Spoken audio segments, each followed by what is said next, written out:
Students, তোমাদের চতুর্থ শ্রেণীর দ্বিতীয় পর্যায়ক্রমিক মূল্যায়ন 2024-এর স্বাস্থ্য ও শারীরশিক্ষার প্রশ্ন নিয়ে এসেছি। দেখো, পুরো প্রশ্নের উত্তর আমার করে দেওয়া রয়েছে। এক এক করে আমরা বিস্তারিতভাবে এটি দেখব। স্বাস্থ্য ও শারীরশিক্ষার প্রশ্নে তোমাদের বই থেকেই থাকবে। দেখো, প্রথমে যে প্রশ্নটা বলেছে, কতে খাবার লবণ অবশ্যই ড্যাশ যুক্ত হবে। খাবার লবণে সবসময় আয়োডিন থাকতে হবে, ঠিক আছে।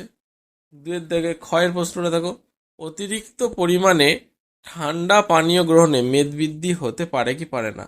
ঠান্ডা পানীয় অর্থাৎ ধরো কোল্ড ড্রিঙ্কস অবশ্যই পারে। আমরা যে Thums Up, Coca Cola, Pepsi এসব খাই, এতে হয়। তারপর পরের প্রশ্ন দেখো, বলেছে রান্নাঘরে ড্যাশ উনুনের ব্যবস্থা রাখতে হবে। এটা হবে ধোঁয়াবিহীন বা ধোঁয়াহীন, এই যে এটাই ধোঁয়াহীন উনুনের ব্যবস্থা রাখতে হবে। পরের প্রশ্ন, মিড ডে মিল খাওয়ার আগে সকল শিক্ষার্থীদের সাবান দিয়ে হাত ধুতে হবে। অবশ্যই হবে, তাহলে এটা হবে। আর উহাতে বলেছে মেধাধিক্য একটি ড্যাশ সমস্যা, অতি পুষ্টিজনিত না স্বল্প পুষ্টিজনিত। অতি পুষ্টি মানে বেশি পুষ্টি হয়ে গেলে মানুষ মোটা হয়ে যায়, তাহলে এটা হবে অতি পুষ্টিজনিত একটা রোগ, ঠিক আছে। তারপর দুয়ের দাগেরটা বলেছে দেখো, সত্য অথবা মিথ্যা বলেছে।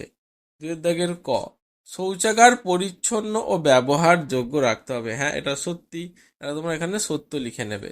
তারপরে বলেছে পলিথিন ব্যবহার নিষিদ্ধ করা হবে না। কেন হবে না, এটা হওয়া উচিত, তাহলে এইটা কিন্তু মিথ্যা। তারপর পালং শাক একটি ভিটামিন যুক্ত খাদ্য। হ্যাঁ, পালং শাক আমরা অনেক ভিটামিন পাই, তাহলে এটা ঠিক।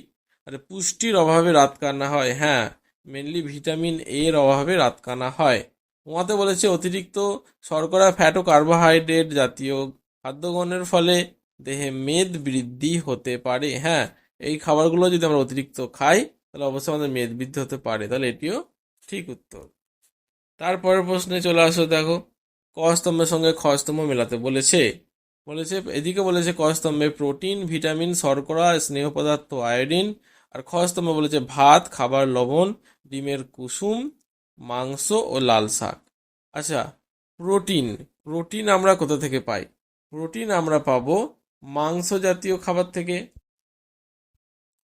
তাহলে এখানে প্রোটিন পাচ্ছি মাংস থেকে, প্রোটিনের সাথে হলো মাংস, ঠিক আছে।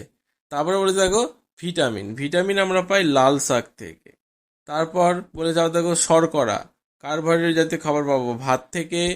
তারপরে বলছি স্নেহ পদার্থ অর্থাৎ চর্বি জাতীয় জিনিস পাবো ডিমের কুসুম থেকে। তারপর আবার আয়োডিন আয়োডিন আমরা পাই খাবারের লবণ থেকে। বুঝতে পেরেছো আশা করি। তারপরের প্রশ্নতে চলে আসছে, দেখো